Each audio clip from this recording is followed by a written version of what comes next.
Socrates Scholasticus, The Ecclesiastical History, Book 5. Before we begin the fifth book of our history, we must beg those who may peruse this treatise not to censure us too hastily, because, having set out to write a church history, we still intermingle with ecclesiastical matters such an account of the wars which took place during the period under consideration as could be duly authenticated. For this we have done for several reasons. First, in order to lay before our readers an exact statement of facts, but secondly, in order that the minds of the readers might not become satiated with the repetition of the contentious disputes of bishops and their insidious designs against one another, but more especially that it might be made apparent that whenever the affairs of the state were disturbed, those of the church, as if by some vital sympathy, became disordered also. Indeed, whoever shall attentively examine the subject will find that the mischiefs of the state and the troubles of the church have been inseparably connected. For he will perceive that they have either arisen together or immediately succeeded one another. Sometimes the affairs of the church come first in order, then commotions in the state follow, and sometimes the reverse, so that I cannot believe this invariable interchange is merely fortuitous, but am persuaded that it proceeds from our iniquities, and that these evils are inflicted upon us as merited chastisements, if indeed, as the Apostle truly says, some men's sins are open beforehand, going before to judgment, and some men they follow after. For this reason we have interwoven many affairs of the state with our ecclesiastical history.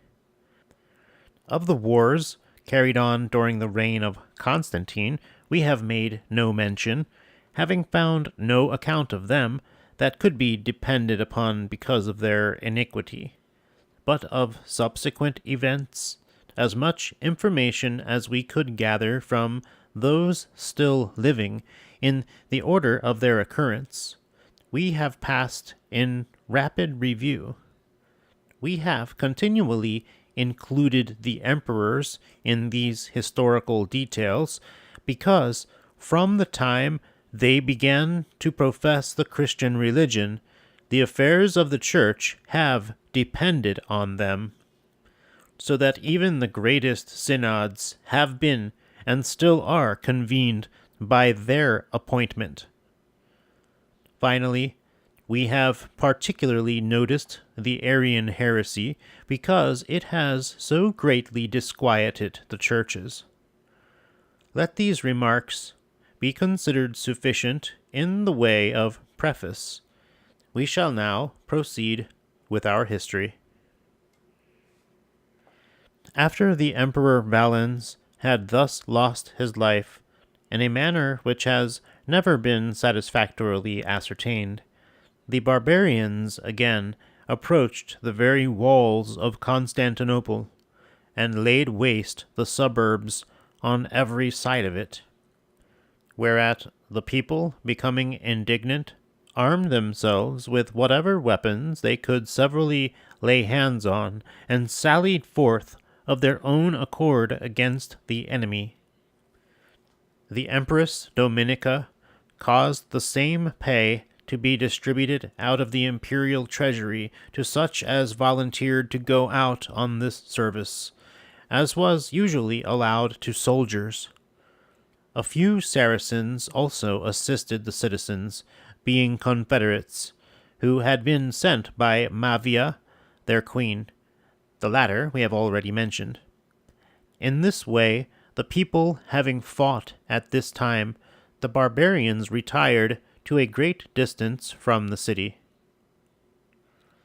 Gratian, being now in possession of the empire, together with Valentinian the Younger, and condemning the cruel policy of his uncle Valens towards the Orthodox Christians, recalled those whom he had sent into exile. He moreover enacted that persons of all sects, without distinction, might securely assemble together in their churches, and that only the Eunomians, Photinians, and Manichaeans should be excluded from the churches. Being also sensible of the languishing condition of the Roman Empire, and of the growing power of the barbarians, and perceiving that the state was in need of a brave and prudent man, he took Theodosius as his colleague in the sovereign power.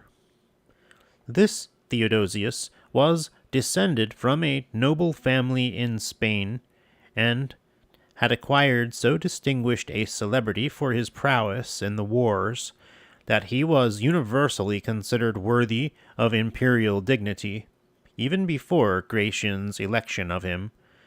Having therefore proclaimed him emperor at Sirmium, a city of Illyricum, in the consulate of Ausonius and Olybrius, on the 16th of January, he divided with him the care of managing the war against the barbarians. Now, at this time, Damasus, who had succeeded Liberius, then presided over the church at Rome. Cyril was still in possession of that at Jerusalem. The Antiochian church, as we have stated, was divided into 3 parts. For the Arians had chosen Dorotheus as the successor of their bishop Euzoius, while one portion of the rest was under the government of Paulinus, and the others ranged themselves with Meletius, who had been recalled from exile. Lucius, although absent, having been compelled to leave Alexandria, yet maintained the episcopal authority among the Arians of that city, the Homoousians there being headed by Timothy, who succeeded Peter. At Constantinople, Demophilus, the successor of Eudoxius, presided over the Arian faction, and was in possession of the churches. But those who were averse to communion with him held their assemblies apart.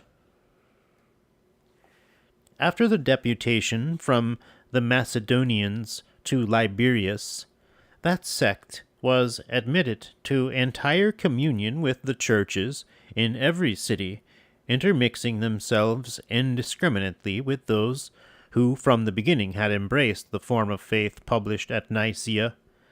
But when the law of the Emperor Gratian permitted the several sects to reunite without restraint in the public services of religion, they again resolved to separate themselves, and having met at Antioch in Syria, they decided to avoid the word homoousios again, and in no way to hold communion with the supporters of the Nicene Creed.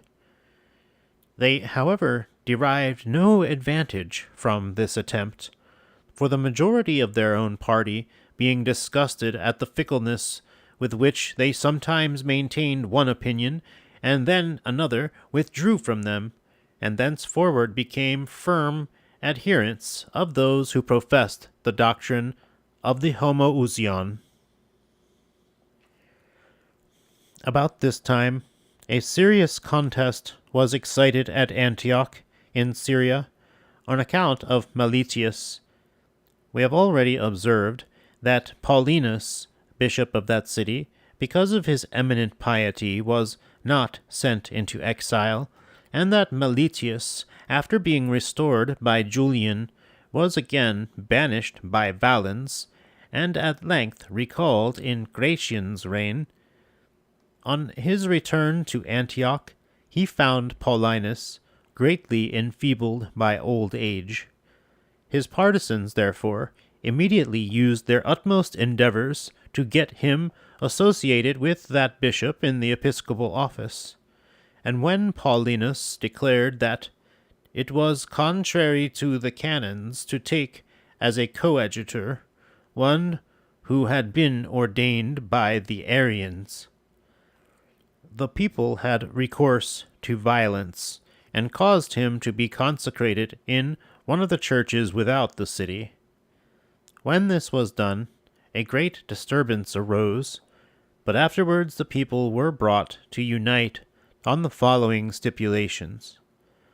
Having assembled such of the clergy as might be considered worthy candidates for the bishopric, they found them 6 in number, of whom Flavian was one.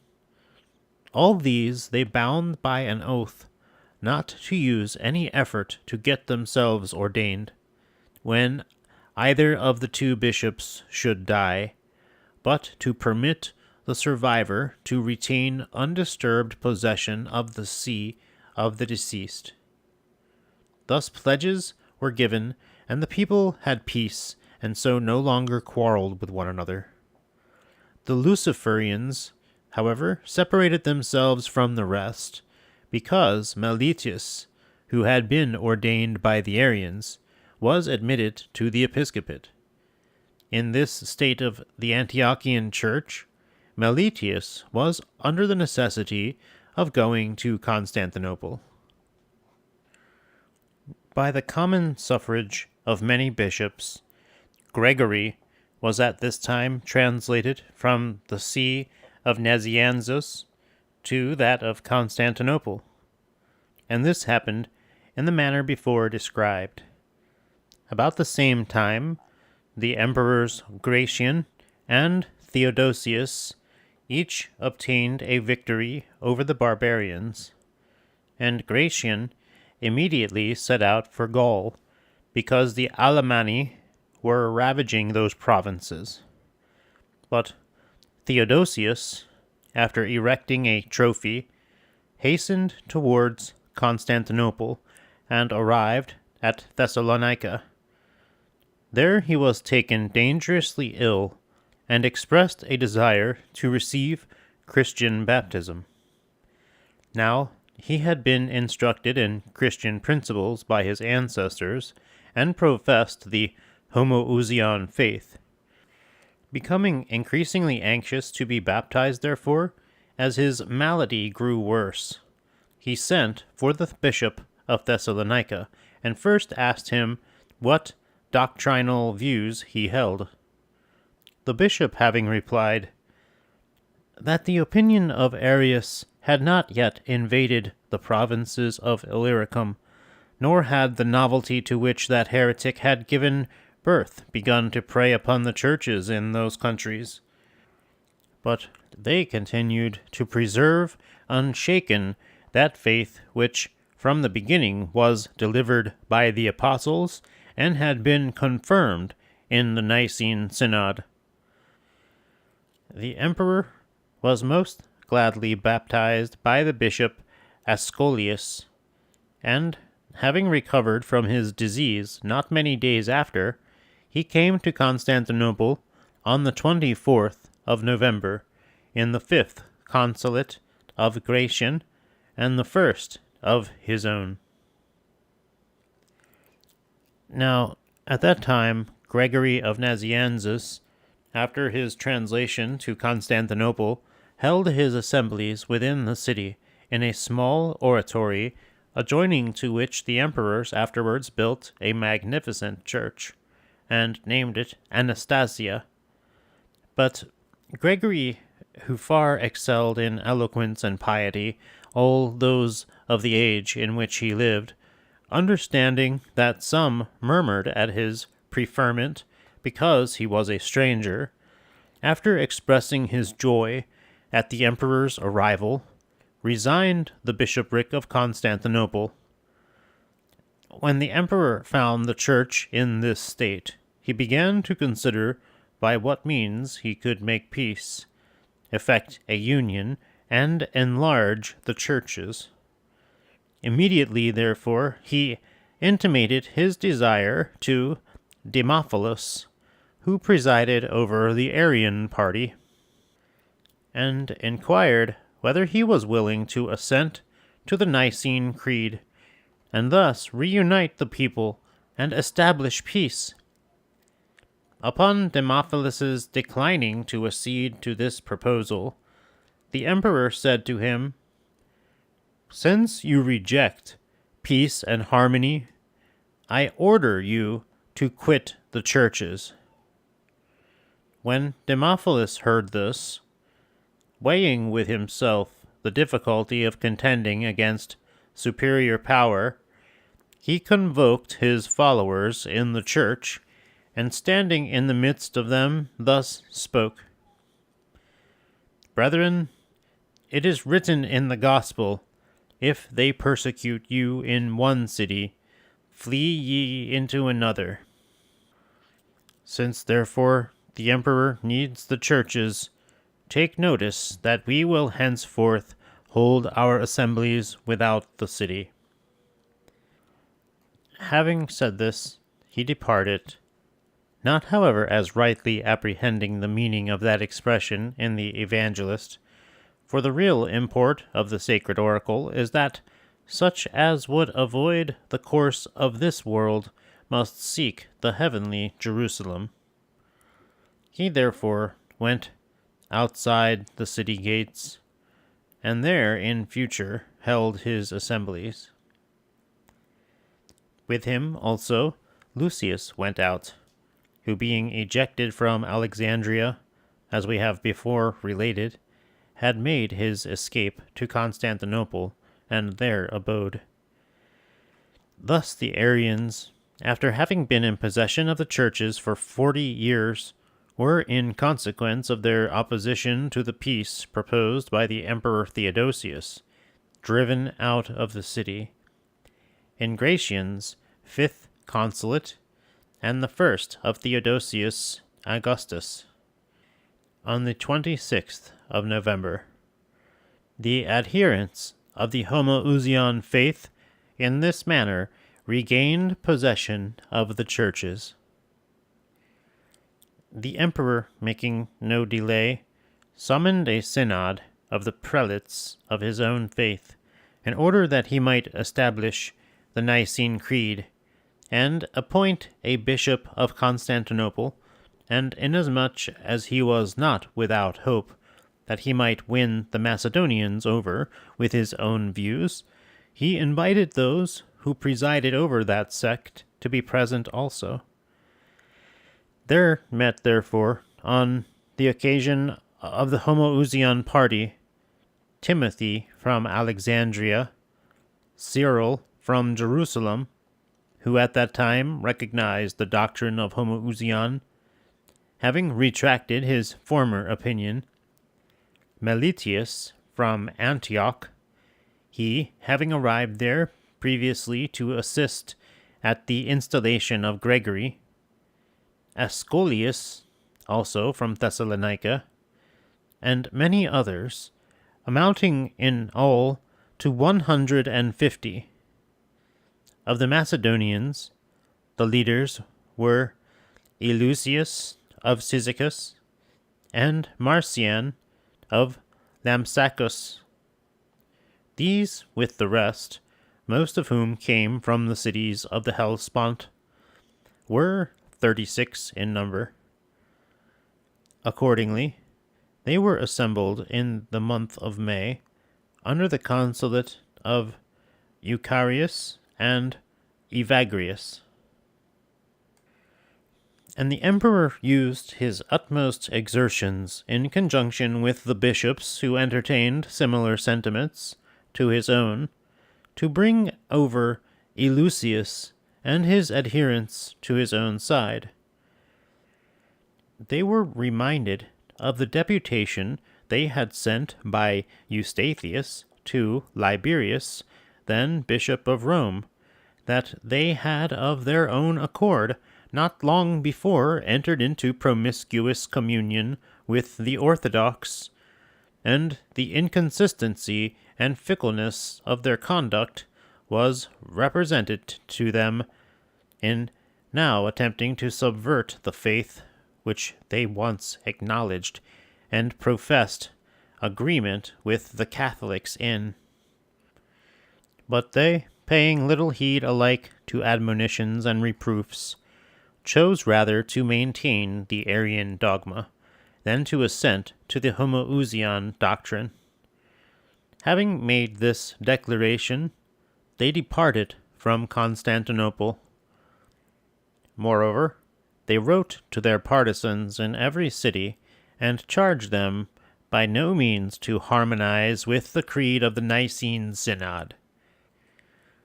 The bishops of the other party remaining at Constantinople entered into a consultation about the ordination of a bishop.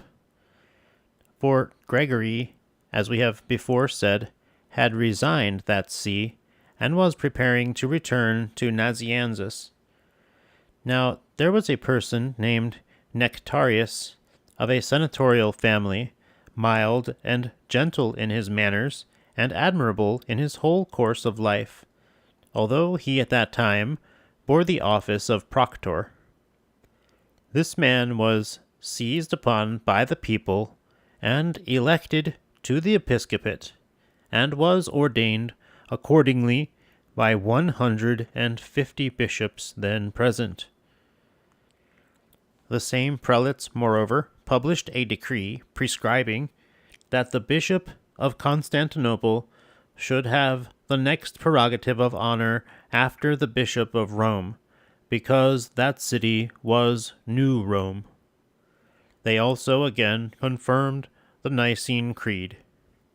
Then, too, patriarchs were constituted, and provinces distributed, so that no bishop might exercise any jurisdiction over other churches out of his own diocese, for this had been often indiscriminately done before, in consequence of the persecutions. To Nectarius, therefore, was allotted the great city and Thrace. Meletius, the successor of Basil in the bishopric of Caesarea in Cappadocia, obtained the patriarchate of the diocese of Pontus in conjunction with Gregory, Basil's brother, bishop of Nyssa in Cappadocia, and Otreus, bishop of Melitene in Armenia. To Amphilochius of Iconium and Optimus of Antioch in Pisidia was the Asiatic diocese assigned. The superintendence of the churches throughout Egypt was committed to Timothy of Alexandria. On Pelagius of Laodicea and Diodorus of Tarsus devolved the administration of the churches of the East, without infringement, however, on the prerogatives of honor reserved to the Antiochian church, and conferred on Meletius, then present. They further decreed that as necessity required it, the ecclesiastical affairs of each province should be managed by a synod of the province. These arrangements were confirmed by the emperor's approbation. Such was the result of this synod. The emperor at that time caused to be removed from the city of Ancyra the body of the bishop Paul, whom Philip the prefect of the praetorium had banished at the instigation of Macedonius, and ordered to be strangled at Cucusus, a town of Armenia, as I have already mentioned. He therefore received the remains with great reverence and honor, and deposited in the church which now takes its name from him, which the Macedonian party were formerly in possession of, while they remained separate from the Arians. but were expelled at that time by the emperor because they refused to adopt his sentiments. About this time, Meletius, Bishop of Antioch, fell sick and died, in whose praise Gregory, the brother of Basil, pronounced a funeral oration. The body of the deceased bishop was by his friends conveyed to Antioch, where those who had identified themselves with his interests again refused subjection to Paulinus, but caused Flavian to be substituted in the place of Meletius, and the people began to quarrel anew. Thus, again, the Antiochian church was divided into rival factions, not grounded on any difference of faith, but simply on a preference of bishops. Great disturbances occurred in other cities also, as the Arians were ejected from the churches. But I cannot sufficiently admire the emperor's prudence in this contingency, for he was unwilling to fill the cities with disturbance, as far as this was dependent on him, and so after a very short time he called together a general conference of the sects, thinking that by a discussion among their bishops their mutual differences might be adjusted and unanimity established.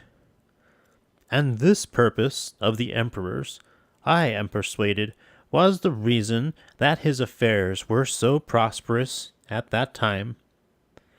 In fact, by a special dispensation of divine providence, the barbarous nations were reduced to subjection under him, and, among others, Athanaric, king of the Goths, made a voluntary surrender to him with all his people, and died soon after at Constantinople.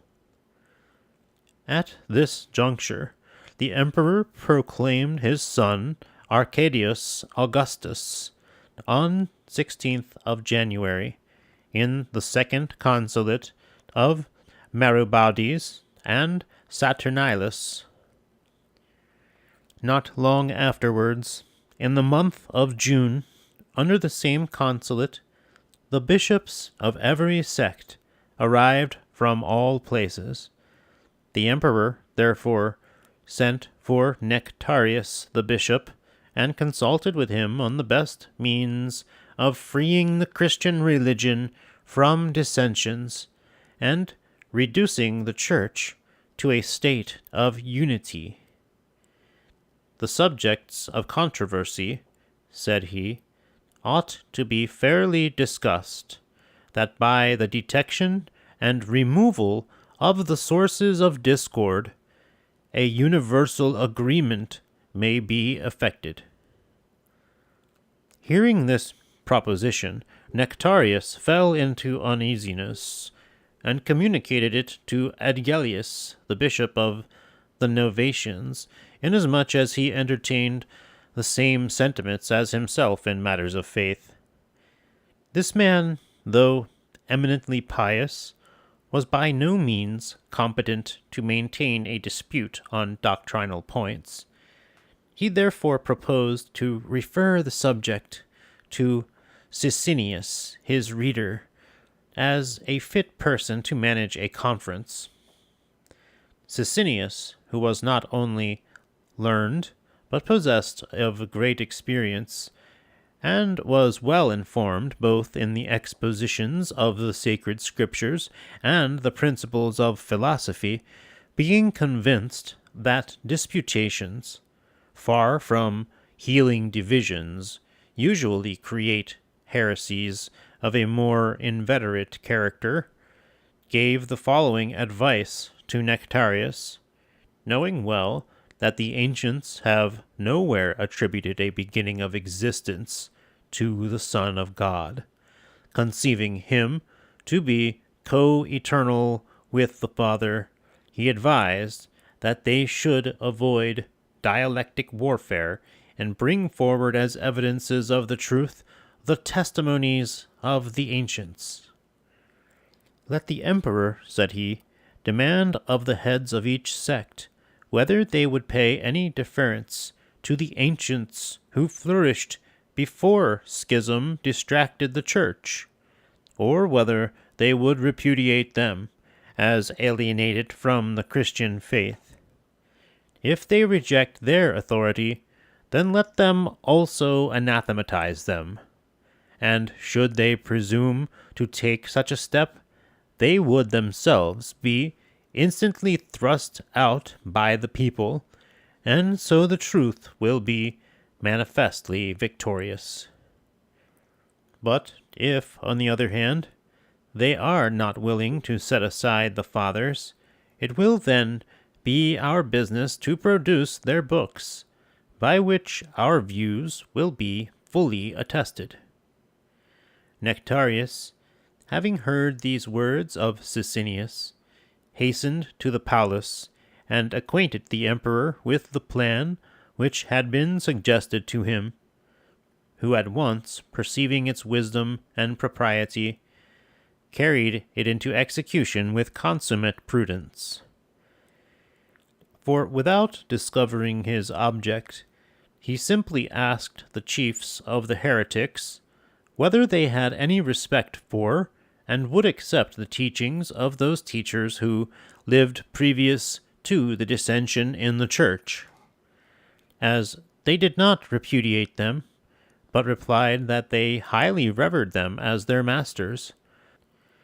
The emperor inquired of them again whether they would defer to them as accredited witnesses of Christian doctrine. At this question, the leaders of the several parties, with their logical champions, for many had come prepared for sophistical debate, found themselves extremely embarrassed, for a division was caused among them, as some acquiesced in the reasonableness of the emperor's proposition, while others shrunk from it, conscious that it was by no means favorable to their interests. So that, all being variously affected towards the writings of the ancients, they could no longer agree among themselves, dissenting not only from other sects, but those of the same sect differing from one another. Accordant malice, therefore, like the tongue of the giants of old, was confounded, and their tower of mischief overturned. The emperor, perceiving by their confusion that their sole confidence was in subtle arguments, and that they feared to appeal to the expositions of the fathers, had recourse to another method. He commanded every sect to set forth in writing their own peculiar tenets. Accordingly, those who were accounted the most skillful among them drew up a statement of their respective creeds, couched in terms the most circumspect they could devise. A day was appointed, and the bishops selected for this purpose presented themselves at the palace. Nectarius and Ascholius appeared as the defenders of the Homoousian faith. Demophilus supported the Arian dogma. Eunomius himself undertook the cause of the Eunomians, and Eleusius, Bishop of Cyzicus, represented the opinions of those who were denominated Macedonians. The emperor gave them all a courteous reception, and receiving from each their written avowal of faith, he shut himself up alone and prayed very earnestly that God would assist him in his endeavors to ascertain the truth. Then, perusing with great care the statement which each had submitted to him, he condemned all the rest, inasmuch as they introduced a separation of the Trinity, and approved of that only which contained the doctrine of the Homoousian. This decision caused the Novatians to flourish again, and hold their meetings within the city, for the emperor delighted with the agreement of their profession with that which he embraced, promulgated a law securing to them the peaceful possession of their own church buildings, and assigned to their churches equal privileges with those to which he gave his more especial sanction. But the bishops of the other sects, on account of their disagreement among themselves, were despised and censured, even by their own followers, so that, overwhelmed with perplexity and vexation, they departed, addressing consolatory letters to their adherents, whom they exhorted not to be troubled, because many had deserted them and gone over to the Homoousian party.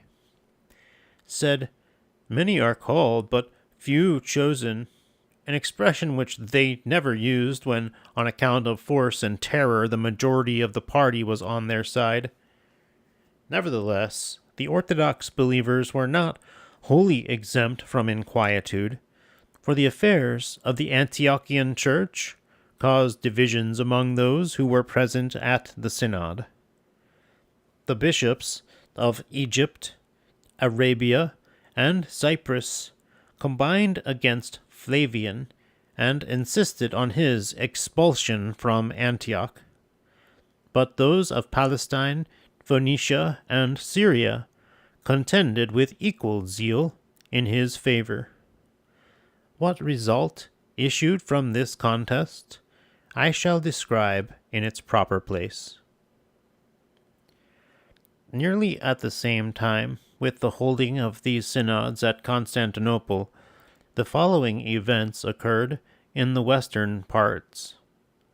Maximus, from the island of Britain, rebelled against the Roman Empire and attacked Gratian, who was then wearied and exhausted in a war with the Alemanni. In Italy, Valentinian, being still a minor, Probus, a man of consular dignity, had the chief administration of affairs, and was at that time prefect of the praetorium. Justina, the mother of the young prince, who entertained Arian sentiments, as long as her husband lived, had been unable to molest the Homoousians, but going to Milan while her son was still young, she manifested great hostility to Ambrose the bishop, and commanded that he should be banished. While the people, from their excessive attachment to Ambrose, were offering resistance to those who were charged with taking him into exile, intelligence was brought that Gratian had been assassinated by the treachery of the Usurper Maximus. In fact, Andragathius, a general under Maximus, having concealed himself in a litter resembling a couch which was carried by mules, ordered his guards to spread a report before him that the litter contained the Emperor Gratian's wife. They met the emperor near the city of Lyons in France, just as he had crossed the river, who, believing it to be his wife and not suspecting any treachery, fell into the hands of his enemy as a blind man into the ditch. For Andragathius, suddenly springing forth from the litter, slew him. Gratian thus perished in the consulate of Maragaudes and Saturninus, in the 24th year of his age, and the 15th of his reign. When this happened, the Empress Justina's indignation against Ambrose was repressed. Afterwards, Valentinian, most unwillingly, but constrained by the necessities of the time, admitted Maximus as his colleague in the empire. Probus, alarmed at the power of Maximus, resolved to retreat into the regions of the east. Leaving Italy, therefore, he proceeded to Illyricum, and fixed his residence at Thessalonica, a city of Macedonia. But the Emperor Theodosius was filled with great solicitude, and levied a powerful army against the usurper, fearing lest he should meditate the assassination of the young Valentinian also. While engaged in this preparation, an embassy arrived from the Persians, requesting peace from the emperor. Then also the Empress Flaccilla bore him a son named Honorius on the 9th of September, in the consulate of Meletius and Clearchus. Under the same consulate, and a little previously, Ascholius, Bishop of the Novatians, died. In the year following, when Arcadius Augustus bore his first consulate in conjunction with Baudon, Timothy, Bishop of Alexandria, died, and was succeeded in the episcopate by Theophilus. About a year after this, Demophilus the Arian prelate having departed this life, the Arians sent for Marinus, a leader of their own heresy out of Thrace, to whom they entrusted the bishopric. But Marinus did not long occupy that position, for under him that sect was divided into two parties, as we shall hereafter explain. For they invited Dorotheus to come to them from Antioch in Syria, and constituted him their bishop. Meanwhile, the Emperor Theodosius proceeded to the war against Maximus, leaving his son Arcadius with imperial authority at Constantinople. Accordingly, arriving at Thessalonica, he found Valentinian and those about him in great anxiety, because through compulsion they had acknowledged the usurper as emperor. Theodosius, however, gave no expression to his sentiments in public. He neither rejected nor admitted the embassy of Maximus, but unable to endure tyrannical domination over the Roman Empire, under the assumption of an imperial name, he hastily mustered his forces and advanced to Milan, whither the usurper had already gone. At the time when the emperor was thus occupied on his military expedition, the Arians excited a great tumult at Constantinople by such devices as these. Men are fond of fabricating statements respecting matters about which they are in ignorance, and if at any time they are given occasion, they swell to a prodigious extent rumors concerning what they wish, being ever fond of change. This was strongly exemplified at Constantinople on the present occasion, for each invented news concerning the war which was carrying on at a distance according to his own caprice, and always presuming upon the most disastrous results. And before the contest had yet commenced, they spoke of transactions in reference to it, of which they knew nothing, with as much assurance as if they had been spectators on the very scene of action. Thus it was confidently affirmed that the usurper had defeated the emperor's army, even the number of men slain on both sides being specified, and that the emperor himself had nearly fallen into the usurper's hands. Then the Arians, who had been excessively exasperated by those being put in possession of the churches within the city, who had previously been the objects of their persecution, began to augment these rumors by additions of their own. But since the currency of such stories with increasing exaggeration in time, made even the farmers themselves believe them, for those who had circulated them from hearsay affirmed to the authors of these falsehoods that the accounts they had received from them had been fully corroborated elsewhere. Then indeed the Arians were emboldened to commit acts of violence, and among other outrages, to set fire to the house of Nectarius the Bishop. This was done in the second consulate of Theodosius Augustus, which he bore with Cynegius. As the emperor marched against the usurper, the intelligence of the formidable preparations made by him so alarmed the troops under Maximus that instead of fighting for him, they delivered him bound to the emperor, who caused him to be put to death on the 27th of August, under the same consulate. Andragathius, who with his own hand had slain Gratian, understanding the fate of Maximus, precipitated himself into the adjacent river and was drowned. Then the victorious emperors made their public entry into Rome, accompanied by Honorius, the son of Theodosius, still a mere boy, whom his father had sent for from Constantinople immediately after Maximus had been vanquished.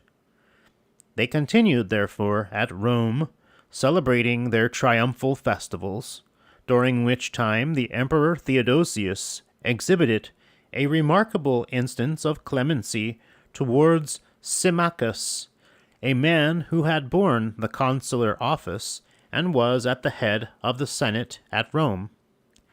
For this Symmachus was distinguished for his eloquence, and many of his orations are still extant, composed in the Latin tongue. But inasmuch as he had written a panegyric on Maximus and pronounced it before him publicly, he was afterwards impeached for high treason. Wherefore, to escape capital punishment, he took sanctuary in a church.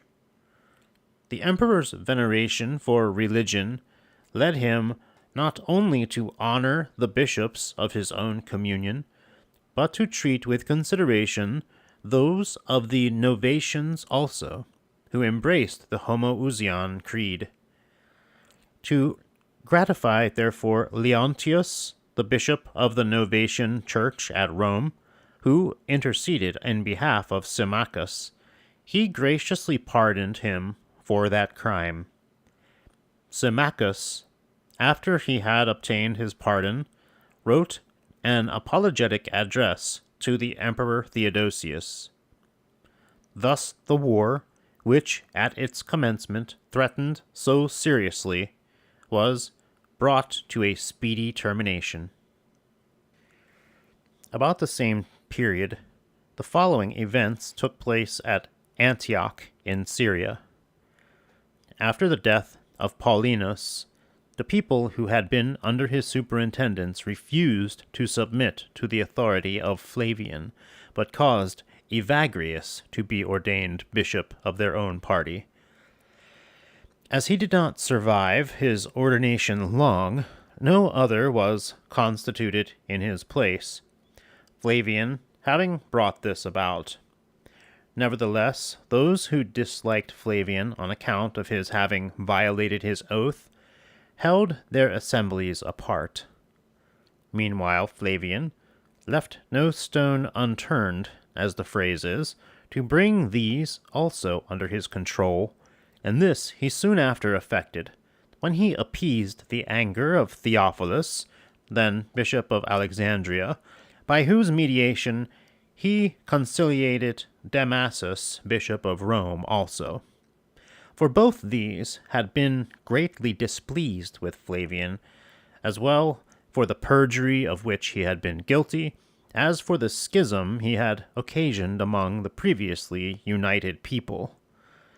Theophilus, therefore, being pacified, sent Isidore, a presbyter to Rome, and thus reconciled Damasus, who was still offended, representing to him the propriety of overlooking Flavian's past misconduct for the sake of producing concord among the people. Communion being in this way restored to Flavian, the people of Antioch were, in the course of a little while, induced to acquiesce in the union secured. Such was the conclusion of this affair at Antioch. But the Arians of that city, being ejected from the churches, were accustomed to hold their meetings in the suburbs. Meanwhile, Cyril, Bishop of Jerusalem, having died about this time, was succeeded by John. At the solicitation of Theophilus, Bishop of Alexandria, the emperor issued an order at this time for the demolition of the heathen temples in that city, commanding also that it should be put in execution under the direction of Theophilus. Seizing this opportunity, Theophilus exerted himself to the utmost to expose the pagan mysteries to contempt, and, to begin with, he caused the Mithraeum to be cleaned out, and exhibited to public view the tokens of its bloody mysteries. Then he destroyed the Serapeum, and the bloody rites of the Mithraeum he publicly caricatured. The Serapeum he also showed full of extravagant superstitions, and he had the phallus of Priapus carried through the midst of the forum. The pagans of Alexandria, and especially the professors of philosophy, were unable to repress their rage at this exposure, and exceeded in revengeful ferocity their outrages on a former occasion. For with one accord, at a preconcerted signal, they rushed impetuously upon the Christians, and murdered every one they could lay hands on. The Christians also made an attempt to resist the assailants, and so the mischief was the more augmented. This desperate affray was prolonged until the satiety of bloodshed put an end to it. Then it was discovered that very few of the heathens had been killed, but a great number of Christians, while the number of wounded on each side was almost innumerable. Fear then possessed the pagans on account of what was done, as they considered the emperor's displeasure. For having done what seemed good in their own eyes, and by their bloodshed having quenched their courage, some fled in one direction, some in another, and many, quitting Alexandria, dispersed themselves in various cities. Among those were the two grammarians, Meletius and Ammonius, whose pupil I was, in my youth, at Constantinople. Meletius was said to be the priest of Jupiter, and Ammonius of Simius.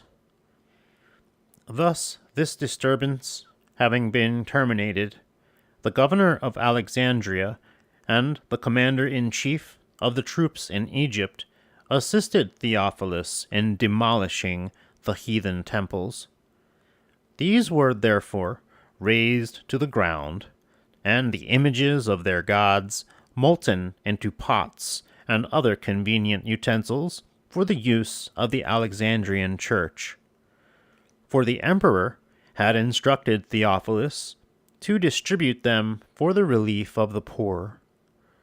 All the images were accordingly broken to pieces, except one statue of the god before mentioned, which Theophilus preserved and set up in a public place, lest, said he, at a future time the heathens should deny that they had ever worshipped such gods. This action gave great umbrage to Ammonius the grammarian in particular, who, to my knowledge, was accustomed to say that the religion of the Gentiles was grossly abused, and that single statue was not also molten, but preserved in order to render that religion ridiculous. Meletius, however, boasted in the presence of some that he had slain in that desperate onset 9 men with his own hand. Such were the doings at Alexandria at the time. When the temple of Serapis was torn down and laid bare, there were found in it, engraven on stones, certain characters, which they call hieroglyphics, having the forms of crosses. Both the Christians and pagans, on seeing them, appropriated and applied them to their respective religions. For the Christians, who affirm that the cross is the sign of Christ's saving passion, claimed this character as particularly theirs, but the pagans alleged that it might appertain to Christ and Serapis in common, for, said they, it symbolizes one thing to Christians and another to heathens.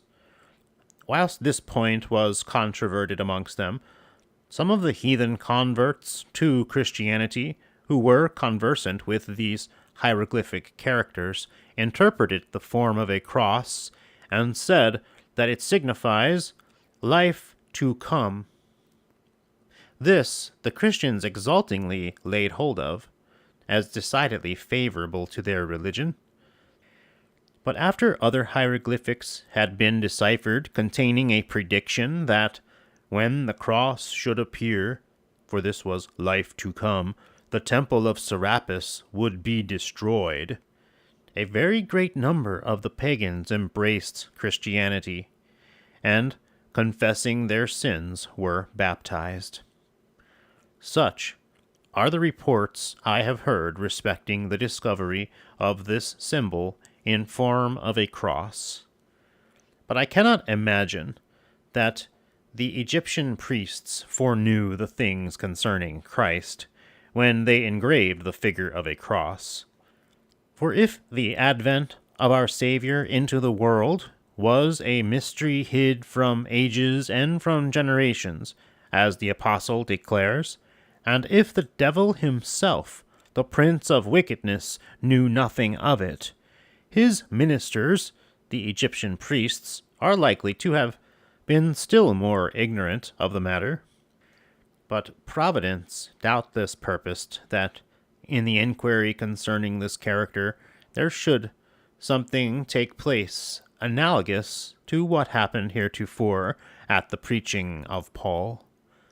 For he, made wise by the divine Spirit, employed a similar method in relation to the Athenians, and brought over many of them to the faith, when on reading the inscription on one of their altars, he accommodated and applied it to his own discourse. Unless, indeed, anyone should say that the word of God wrought in the Egyptian priests as it did on Balaam and Caiaphas, for these men uttered prophecies of good things in spite of themselves. This will suffice on the subject. The Emperor Theodosius, during his short stay in Italy, conferred the greatest benefit on the city of Rome by grants on the one hand and abrogations on the other. His largesses were indeed very munificent, and he removed 2 most infamous abuses which existed in the city. One of them was the following. There were buildings of immense magnitude erected in ancient Rome in former times, in which bread was made for distribution among the people. Those who had the charge of these edifices, who mancipes were called in the Latin language, in process of time, converted them into receptacles for thieves. Now, as the bakehouses in these structures were placed underneath, they built at the side of each, where they kept prostitutes, by which means they entrapped many of those who went thither, either for the sake of refreshment or to gratify their lusts, for by a certain mechanical contrivance they precipitated them from the tavern into the bakehouse below. This was practiced chiefly upon strangers, and such as were in this way kidnapped were compelled to work in the bakehouses, where many of them were immured until old age, not being allowed to go out, and giving the impression to their friends that they were dead. It happened that one of the soldiers of the Emperor Theodosius fell into this snare, who, being shut up in the bakehouse and hindered from going out, drew a dagger which he wore and killed those who stood in his way. The rest, being terrified, suffered him to escape. When the emperor was made acquainted with the circumstance, he punished the mancipes and ordered these haunts of lawless and abandoned characters to be pulled down. This was one of the disgraceful nuisances of which the emperor purged the imperial city. The other was of this nature. When a woman was detected in adultery, they punished the delinquent not in the way of correction, but rather of aggravation of her crime. For shutting her up in a narrow brothel, they obliged her to prostitute herself in a most disgusting manner, causing little bells to be rung at the time of the unclean deed, that those who passed may not be ignorant of what was doing within. This was doubtless intended to brand the crime with greater ignominy in public opinion. As soon as the emperor was apprised of this indecent usage, he would by no means tolerate it, but having ordered the sistra, for so these places of penal prostitution were denominated, to be pulled down, he appointed other laws for the punishment of adulteresses. Thus did the Emperor Theodosius free the city from two of its most discreditable abuses, and, when he had arranged all other affairs to his satisfaction, he left the Emperor Valentinian at Rome, and returned himself with his son Honorius to Constantinople, and entered that city of the 10th of November, in the consulate of Tatian and Symmachus. At this time, it was deemed requisite to abolish the office of those presbyters in the churches who had charge of the penitences. This was done on the following account. When the Novatians separated themselves from the church because they would not communicate with those who had lapsed during the persecution under Decius, the bishops added to the ecclesiastical canon a presbyter of penitence, in order that those who had sinned after baptism might confess their sins in the presence of the presbyter thus appointed. And this mode of discipline is still maintained among other heretical institutions by all the rest of the sects. The Homoousians only, together with the Novatians who hold the same doctrinal views, have abandoned it. The latter, indeed, would never admit of its establishment, and the Homoousians who are now in possession of the churches, after retaining this function for a considerable period, abrogated it in the time of Nectarius, in consequence of an event which occurred in the Constantinopolitan Church, which is as follows. A woman of noble family, coming to the penitentiary, made a general confession of those sins she had committed since her baptism, and the presbyter enjoined fasting and prayer continually, that, together with the acknowledgment of error, she might have to show works also meet for repentance. Sometime after this, the same lady again presented herself and confessed that she had been guilty of another crime, a deacon of the church having slept with her. When this was proved, the deacon was ejected from the church. But the people were very indignant, being not only offended at what had taken place, but also because the deed had brought scandal and degradation upon the church. When in consequence of this, ecclesiastics were subjected to taunting and reproach, Eudaemon, a presbyter of the church, by birth an Alexandrian, persuaded Nectarius the bishop to abolish the office of penitentiary presbyter, and to leave everyone to his own conscience with regard to the participation of the sacred mysteries. For thus only, in his judgment, could the church be preserved from obloquy. Having heard this explanation of the matter from Eudaemon, I have ventured to put in the present treatise. For I have often remarked, I have spared no pains to procure an authentic account of affairs from those who were best acquainted with them, and to scrutinize every report, lest I should advance what might be untrue. My observation to Eudaemon, when he first related the circumstance, was this: whether, O presbyter, your counsel has been profitable for the church or otherwise, God knows. But I see that it takes away the means of rebuking one another's faults, and prevents our acting upon that precept of the apostle, have no fellowship with the unfruitful works of darkness, but rather reprove them.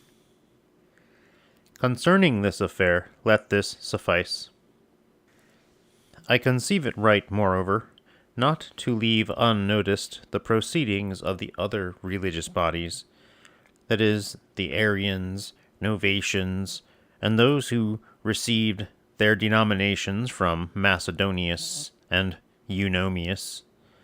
For the church, once being divided, rested not in that schism, but the separatists, taking occasion from the slightest and most frivolous pretenses, disagreed among themselves.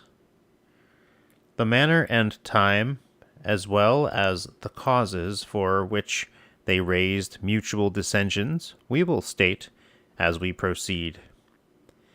But let it be observed here that the Emperor Theodosius persecuted none of them except Eunomius, but inasmuch as the latter, by holding meetings in private houses at Constantinople, where he read the works he had composed, corrupted many with his doctrines, he ordered him to be sent into exile. Of the other heretics, he interfered with no one, nor did he constrain them to hold communion with himself, but he allowed them all to assemble in their own conventicles, and to entertain their own opinions on points of Christian faith. Permission to build themselves churches without the cities was granted to the rest. But inasmuch as the Novatians held sentiments precisely identical with his own as to faith, he ordered that they should be suffered to continue unmolested in their churches within the cities, as I have before noticed. Concerning these, I think it opportune, however, to give in this place some farther account, and shall therefore retrace a few circumstances in their history. Of the Novatian Church at Constantinople, Ascholius was the bishop for the space of 40 years, that is, from the reign of Constantine until the 6th year of that of the Emperor Theodosius, as I have stated somewhere previously. He, perceiving his end approaching, ordained Sicinius to succeed him in the bishopric. This person was a presbyter of the church over which Ascholius presided, remarkably eloquent, and had been instructed in philosophy by Maximus at the same time as the Emperor Julian. Now, as the Novatian laity were dissatisfied with this election, and wished rather that he had ordained Marcian, a man of eminent piety, on account of whose influence their sect had been left unmolested during the reign of Valens, Ascholius, therefore, to allay his people's discontent, laid his hands on Marcian also. Having recovered a little from his illness, he went to the church, and thus of his own accord addressed the congregation: "After my decease, let Marcian be your bishop, and after Marcian, Sicinius." He survived these words but a short time. Marcian, accordingly, having been constituted bishop of the Novatians, a division arose in their church also from this cause. Marcian had promoted to the rank of presbyter a converted Jew named Sabbatius, who nevertheless continued to retain many of his Jewish prejudices, and moreover he was very ambitious of being made a bishop. Having therefore confidently attached to his interests 2 presbyters, Theoctistus and Macarius, who were cognizant of his designs, he resolved to defend that innovation made by the Novatians in the time of Valens at Pasum, a village of Phrygia, concerning the festival of Easter, to which I have already adverted. And in the first place, under pretext of more ascetic austerity, he privately withdrew from the church, saying that he was grieved on account of certain persons whom he suspected of being unworthy of participation in the sacrament. It was, however, soon discovered that his object was to hold assemblies apart. When Marcian understood this, he bitterly censured his own error in ordaining to the presbyterate persons so intent on vainglory, and frequently said that it had been better for him to have laid hands on thorns than to have imposed them on Sabbatius. To check his proceedings, he procured a synod of Novatian bishops to be convened at Angarum, a commercial town near Helenopolis in Bithynia. On assembling here, they summoned Sabbatius and desired him to explain the cause of his discontent. Upon his affirming that he was troubled about the disagreement that existed respecting the feast of Easter, and that it ought to be kept according to the custom of the Jews, and agreeable to that sanction which those convened at Pasum had appointed, the bishops present at the synod, perceiving that this assertion was a mere subterfuge to disguise his desire after the episcopal chair, obliged him to pledge himself on oath that he would never accept a bishopric. When he had so sworn, they passed a canon respecting this feast, which they entitled Indifferent, declaring that a disagreement on such a point was not a sufficient reason for separation from the Church, and that the Council of Pasum had done nothing prejudicial to the Catholic canon. That although the ancients who lived nearest to the times of the apostles differed about the observance of this festival, it did not prevent their communion with one another, nor create any dissension. Besides that, The Novatians at imperial Rome had never followed the Jewish usage, but always kept Easter after the equinox, and yet they did not separate from those of their own faith who celebrated it on a different day. From these and many such considerations, they made the indifferent canon above mentioned concerning Easter, whereby everyone was at liberty to keep the custom which he had by predilection in this matter, if he so pleased, and that it should make no difference as regard communion, but even though celebrating differently, they should be in accord in the church. After this rule had been thus established, Sabatius, being bound by his oath, anticipated the fast by keeping it in private. Whenever any discrepancy existed in the time of the paschal solemnity, and having watched all night, he celebrated the Sabbath of the Passover. Then on the next day he went to church, and with the rest of the congregation partook of the sacraments. He pursued this course for many years, so that it could not be concealed from the people, in imitation of which some of the more ignorant, and chiefly the Phrygians and Galatians, supposing they should be justified by this conduct, imitated him, and kept the Passover in secret after his manner. But Sabatius, afterwards disregarding the oath by which he had renounced the episcopal dignity, held schismatic meetings, and was constituted bishop of his followers, as we shall show hereafter. As we have touched the subject, I deem it not unreasonable to say a few words concerning Easter. It appears to me that neither the ancients nor moderns, who have affected to follow the Jews, have had any rational foundation for contending so obstinately about it. For they have not taken into consideration the fact that when Judaism was changed into Christianity, the obligation to observe the Mosaic law and the ceremonial types ceased.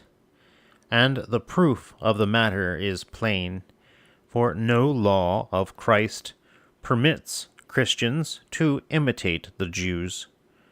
On the contrary, the apostle expressly forbids it, not only rejecting circumcision, but also deprecating contention about festival days.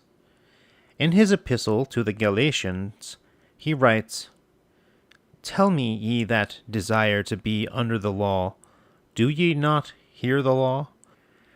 And continuing his train of argument, he demonstrates that the Jews were in bondage as servants, but that those who have come to Christ are called into the liberty of sons. Moreover, he exhorts them in no way to regard days and months and years. Again, in his epistle to the Colossians, he distinctly declares that such observances are merely shadows, wherefore he says, "Let no man judge you in meat, or in drink, or in respect of any holy day, or of the new moon, or of the Sabbath days, which are a shadow of things to come." The same truths are also confirmed by him in the epistle to the Hebrews in these words, "For the priesthood being changed, there is made necessity a change also of the law." Neither the apostles, therefore, nor the Gospels have anywhere imposed the yoke of servitude on those who have embraced the truth, but have left Easter and every other feast to be honored by the gratitude of the recipients of grace. Wherefore, inasmuch as men love festivals, because they afford them cessation from labor, each individual in every place, according to his own pleasure, has by a prevalent custom celebrated the memory of the saving passion. The Savior and his apostles have enjoined us by no law to keep this feast, nor do the Gospels and Apostles threaten us with any penalty, punishment, or curse for the neglect of it, as the Mosaic law does the Jews. It is merely for the sake of historical accuracy, and for the reproach of the Jews, because they polluted themselves with the blood on their very feasts, that it is recorded in the Gospels that our Savior suffered in the days of unleavened bread. The aim of the apostles was not to appoint festival days, but to teach a righteous life and piety. And it seems to me that just as many other customs have been established in individual localities according to usage, so also the feast of Easter came to be observed in each place according to the individual peculiarities of the peoples, inasmuch as none of the apostles legislated on the matter, and that the observance originated not by legislation, but as a custom, the facts themselves indicate.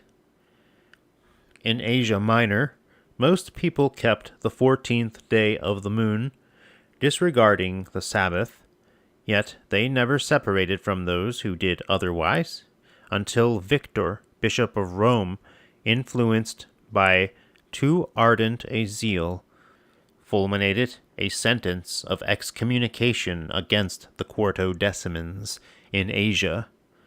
Wherefore also Irenaeus, Bishop of Lyons in France, severely censured Victor by letter for his immoderate heat, telling him that although the ancients differed in their celebration of Easter, they did not desist from intercommunion. Also that Polycarp, Bishop of Smyrna, who afterwards suffered martyrdom under Gordian, continued to communicate with Anicetus, Bishop of Rome, although he himself, according to the usage of his native Smyrna, kept Easter on the 14th day of the moon, as Eusebius attests in the 4th book of his ecclesiastical history. While therefore some in Asia Minor observed the day above mentioned, others in the East kept that feast on the Sabbath indeed, but differed as regards the month. The former thought the Jews should be followed, though they were not exact. The latter kept Easter after the equinox, refusing to celebrate with the Jews. For, said they, it ought to be celebrated when the sun is in Aries, in the month called Xanthicus, by the Antiochians, and April by the Romans. In this practice, they averred, they conformed not to the modern Jews, who are mistaken in almost everything, but to the ancients, and to Josephus, according to what he has written in the 3rd book of his Jewish Antiquities. Thus these people were at issue among themselves. But all other Christians in the western parts, and as far as the ocean itself, are found to have celebrated Easter after the equinox, from a very ancient tradition, and in fact these acting in this manner have never disagreed on this subject. It is not true, as some have pretended, that the synod under Constantine altered this festival, for Constantine himself, writing to those who differed respecting it, recommended that as they were few in number, they could agree with the majority of their brethren.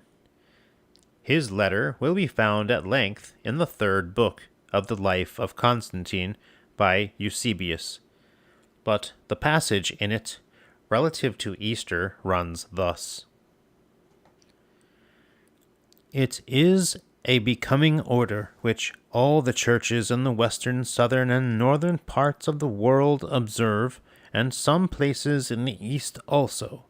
Wherefore all on the present occasion have judged it right, and I have pledged myself that it will have the acquiescence of your prudence, that what is unanimously observed in the city of Rome, throughout Italy, Africa, and the whole of Egypt, in Spain, France, Britain, Libya, and all Greece, the dioceses of Asia and Pontus, and Cilicia. Your wisdom also will readily embrace, considering not only that the number of churches in the aforesaid places is greater, but also that while there should be a universal concurrence in what is most reasonable, it becomes us to have nothing in common with the perfidious Jews. Such is the tenor of the emperor's letter. Moreover, the Quartodecimans affirm that their observance of the 14th day was delivered to them by the Apostle John, while the Romans and those in the western parts assure us that their usage originated with the apostles Peter and Paul.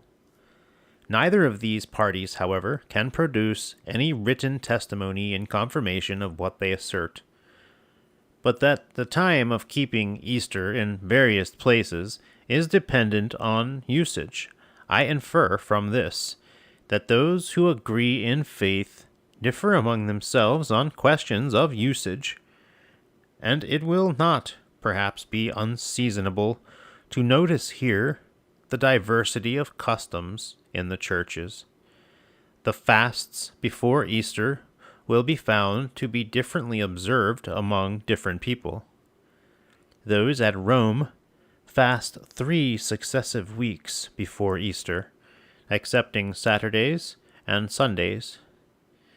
Those in Illyrica and all over Greece and Alexandria observe a fast of 6 weeks, which they term the 40 days fast. Others, commencing their fast from the 7th week before Easter, and fasting 5 days only, and that at intervals, yet call that time the 40 days fast. It is indeed surprising to me that thus differing in the number of days, they should both give it one common appellation. But some assign one reason for it, and others another, according to their several fancies. One can see also a disagreement about the manner of abstinence from food, as well as about the number of days. Some wholly abstain from things that have life. Others feed on fish only of all living creatures. Many, together with fish, eat fowl also, saying that according to Moses, these were likewise made out of the waters. Some abstain from eggs and all kinds of fruits. Others partake of dry bread only. Still others eat not even this, while others, having fasted till the 9th hour, afterwards take any sort of food without distinction. And among various nations there are other usages, for which innumerable reasons are assigned. Since, however, no one can produce a written command as an authority, it is evident that the apostles left each one to his own free will in the matter, to the end that each might perform what is good not by constraint or necessity. Such is the difference in the churches on the subject of fasts.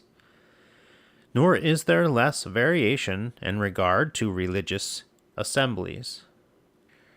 For although almost all churches throughout the world celebrate the sacred mysteries on the Sabbath of every week, yet the Christians of Alexandria and at Rome, on account of some ancient tradition, have ceased to do this. The Egyptians in the neighborhood of Alexandria and the inhabitants of Thebais hold their religious ceremonies on the Sabbath, but do not participate of the mysteries in the manner usual among Christians in general. For after having eaten and satisfied themselves with food of all kinds, in the evening, making their offerings, they partake of the mysteries. At Alexandria, again, on the Wednesday in Passion Week, and on Good Friday, the Scriptures are read, and the doctors expound them, and all the usual services are performed in their assemblies, except the celebration of the mysteries. This practice in Alexandria is of great antiquity, for it appears that Origen most commonly taught in the church on those days, he being a very learned teacher in the sacred books, and perceiving that the impotence of the law of Moses was weakened by literal explanation, gave it a spiritual interpretation, declaring that there has never been but one true Passover, which the Savior celebrated when he hung upon the cross. For that he then vanquished the adverse powers, and erected this as a trophy against the devil. In the same city of Alexandria, readers and chanters are chosen indifferently from the catechumens and the faithful, whereas in all other churches the faithful only are promoted to these offices. I myself also learned of another custom in Thessaly. If a clergyman in that country, after taking orders, should sleep with his wife, whom he had legally married before his ordination, he would be degraded. In the East, indeed, all clergymen, and even the bishops themselves, abstain from their wives. But this they do of their own accord, and not by the necessity of any law. For there have been among them many bishops who have had children by their lawful wives during their episcopate. It is said that the author of the usage which obtains in Thessaly was Heliodorus, Bishop of Trica, in that country, under whose name there are love books extant, entitled Ethiopica, which he composed in his youth. The same custom prevails at Thessalonica, and in Macedonia, and in Greece. I have also known of another peculiarity in Thessaly, which is that they baptize there on the days of Easter only, in consequence of which a very great number of them die without having received baptism. At Antioch in Syria, the state of the church is inverted, so that the altar does not face towards the east, but toward the west. In Greece, however, and at Jerusalem, and in Thessaly, they go to prayers as soon as the candles are lighted, in the same manner as the Novatians do at Constantinople. At Caesarea, likewise, and in Cappadocia and in Cyprus, the presbyters and bishops expound the Scriptures in the evening, after the candles are lighted. The Novatians of the Hellespont do not perform their prayers altogether in the same manner as those of Constantinople. In most things, however, their usage is similar to that of the prevailing church. In short, it is impossible to find anywhere among all the sects 2 churches which agree exactly in their ritual respecting prayers. At Alexandria, no presbyter is allowed to address the public, a regulation which was made after Arius had raised a disturbance in that church. At Rome, they fast every Saturday. At Caesarea of Cappadocia, they exclude from communion those who have sinned after baptism, as the Novatians do. The same discipline was practiced by the Macedonians in the Hellespont, and by the Quartodecimans in Asia.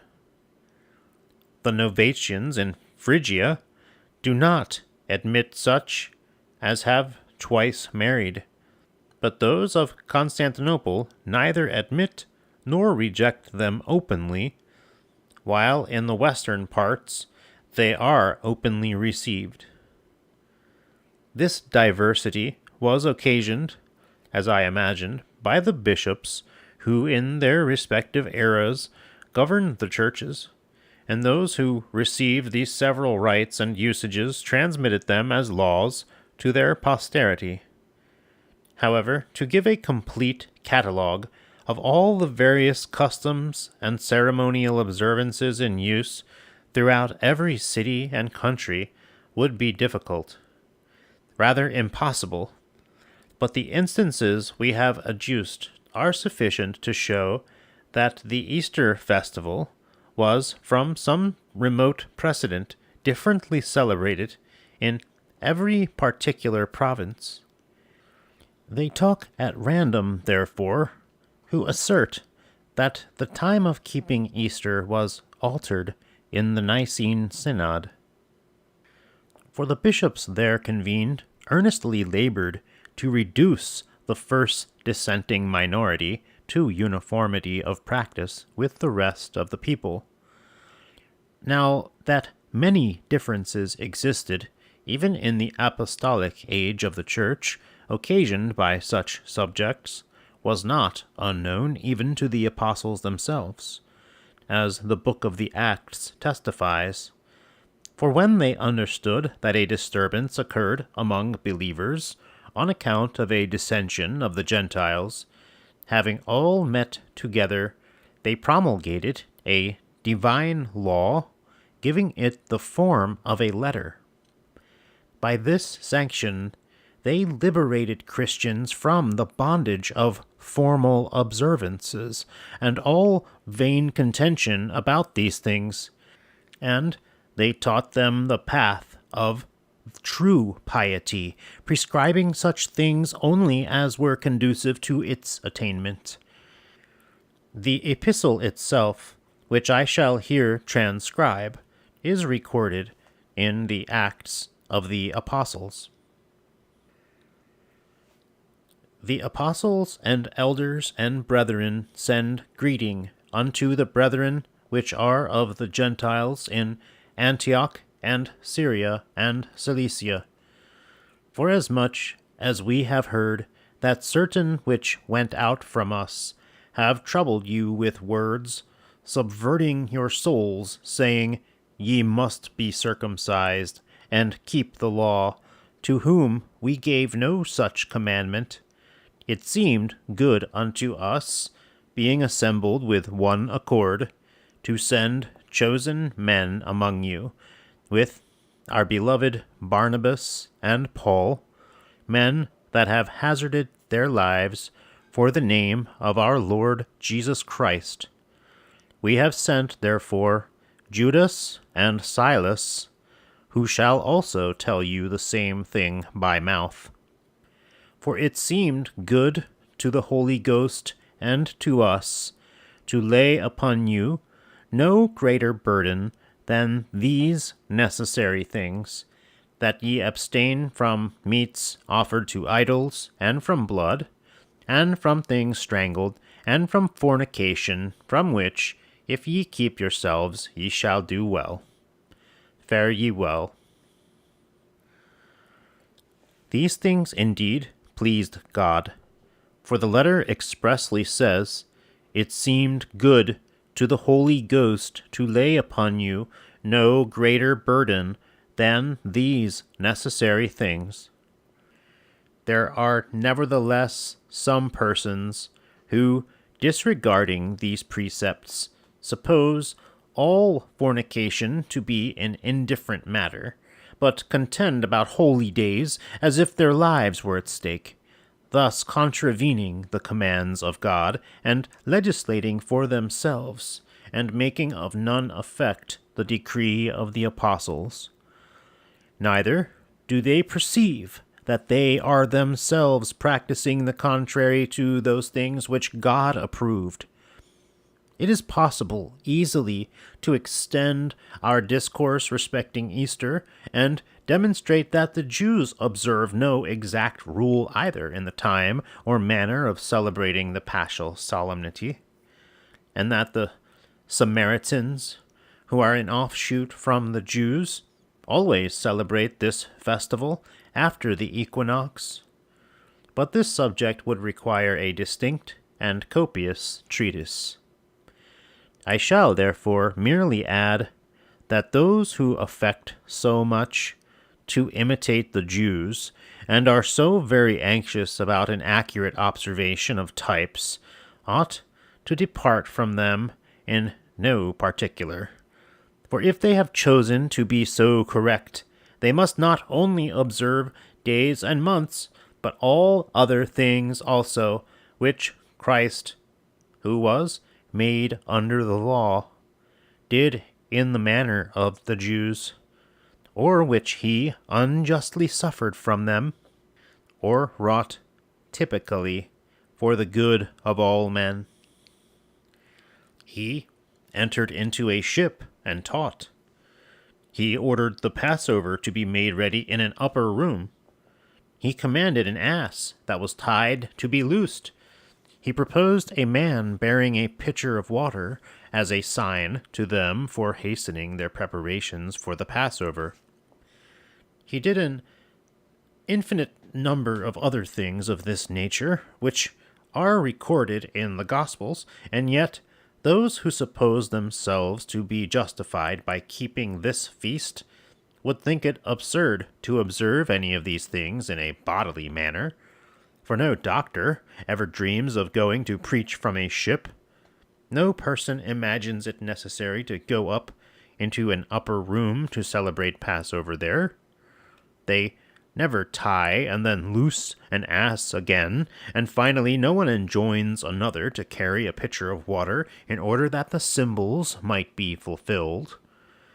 They have justly regarded such things as savoring rather of Judaism, for the Jews are more solicitous about outward solemnities than the obedience of the heart, and therefore are they under the curse, because they do not discern the spiritual bearing of the Mosaic law, but rest in its types and shadows. Those who favor the Jews admit the allegorical meaning of these things, and yet they wage a deadly warfare against the observance of days and months without applying to them a similar sense. Thus do they necessarily involve themselves in a common condemnation with the Jews. But enough, I think, has been said concerning these things.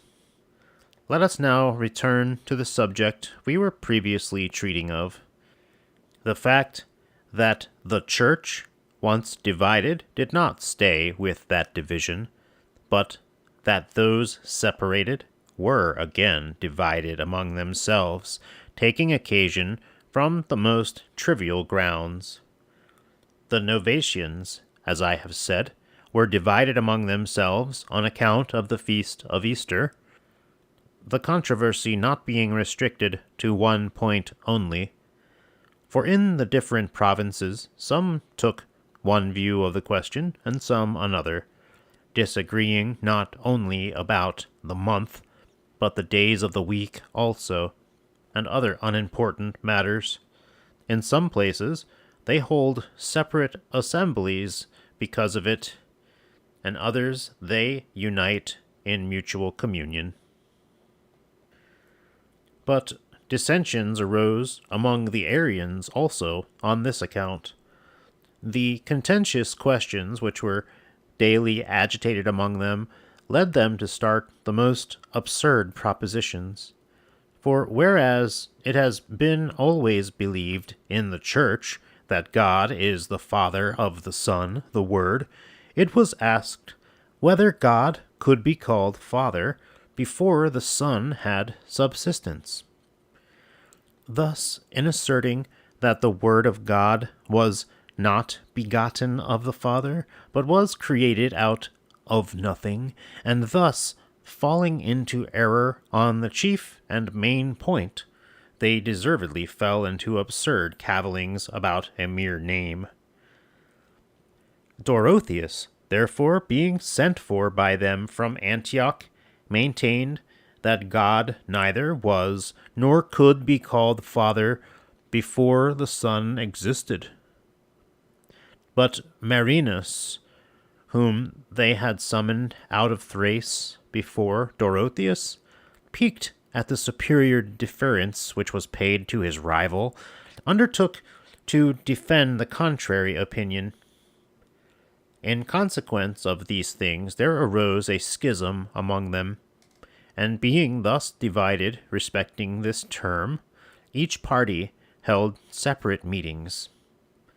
Those under Dorotheus retained their original places of assembly, but the followers of Marinus built distinct oratories for themselves, and asserted that the Father had always been Father, even when the Son was not. This section of the Arians was denominated Psatherians, because one of the most zealous defenders of this opinion was Theoxistus, a Syrian by birth, and a cake seller, Psathroipola, by trade. Selinus, bishop of the Goths, adopted the views of this party.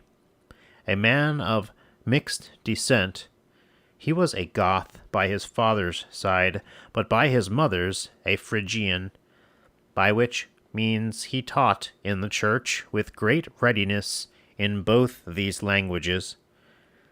This faction, however, soon quarreled among themselves, Marinus disagreeing with Agapius, whom he himself had preferred to the bishopric of Ephesus.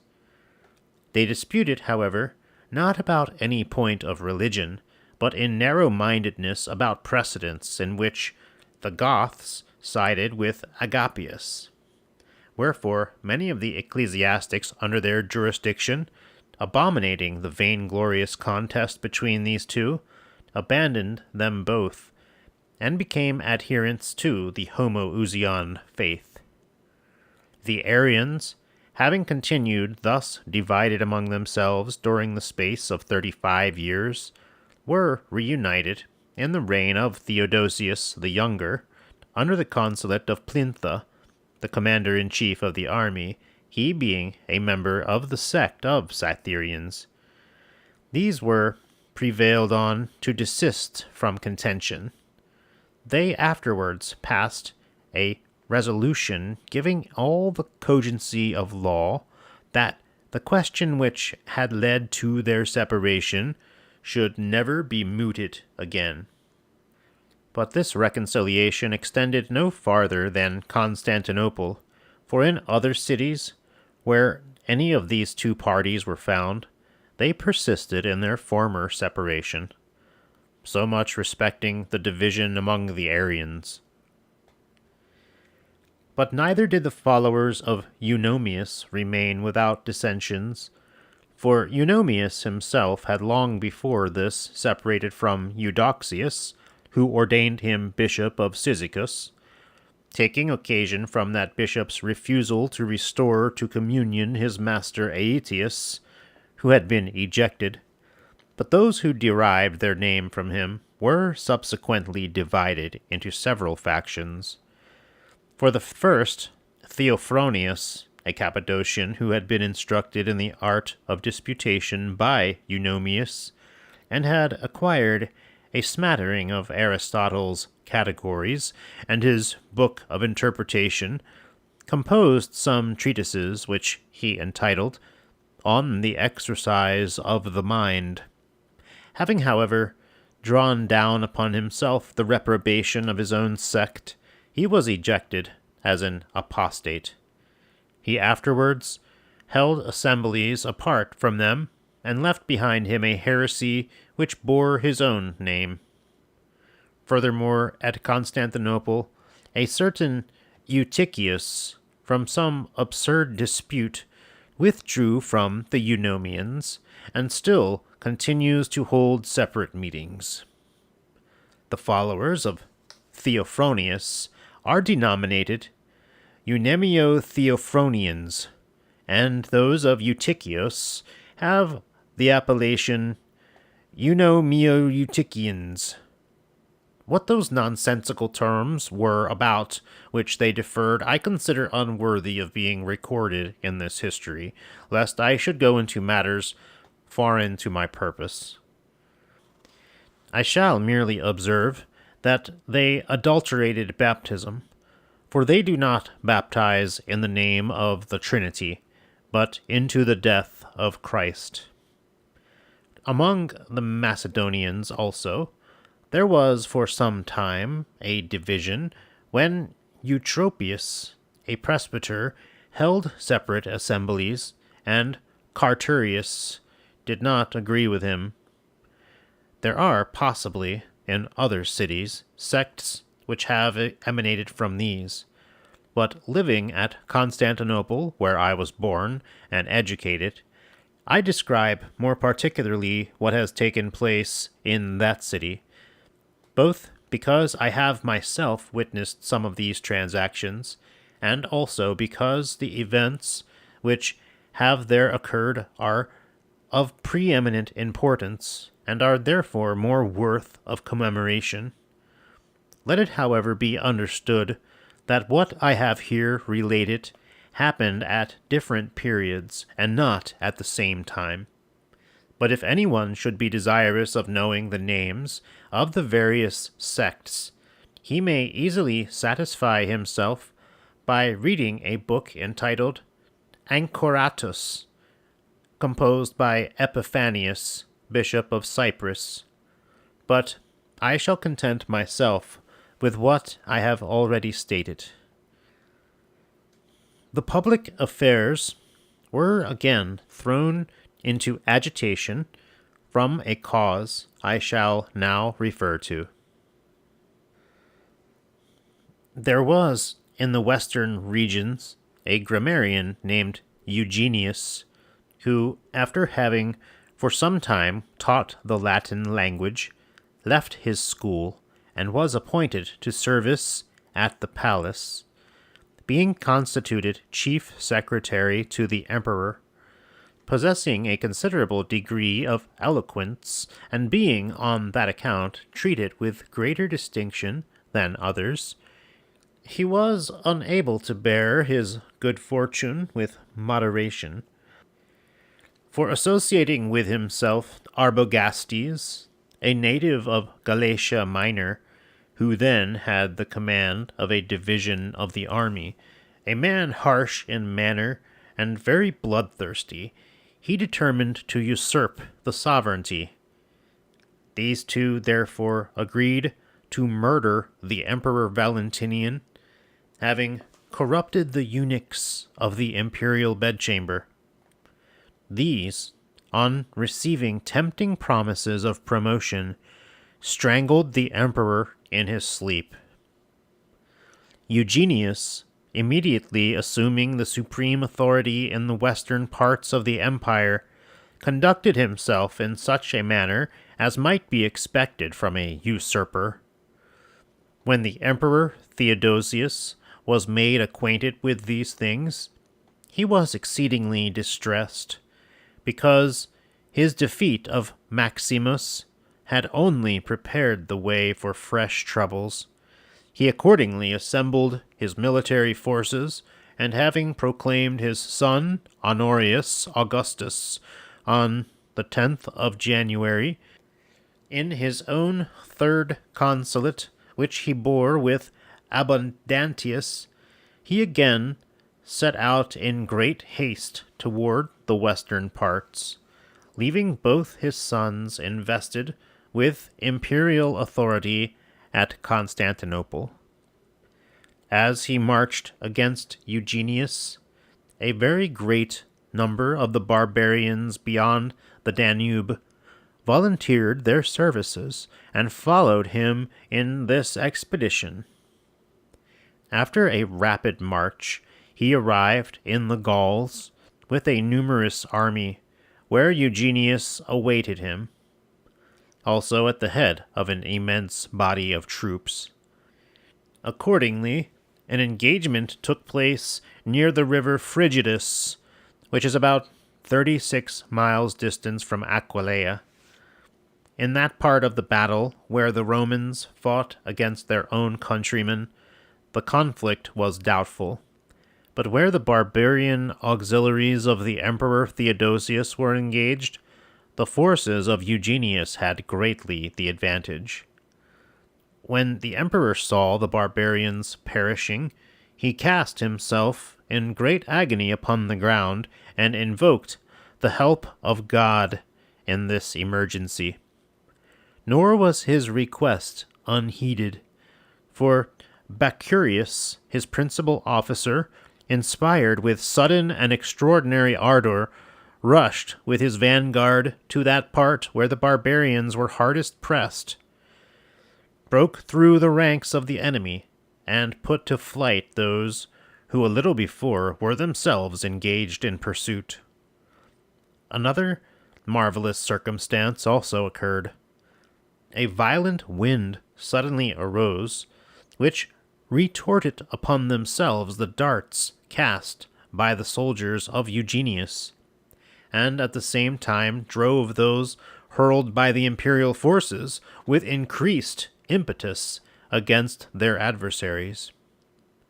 So prevalent was the emperor's prayer, the success of the struggle being in this way turned, the usurper threw himself at the emperor's feet and begged that his life might be spared.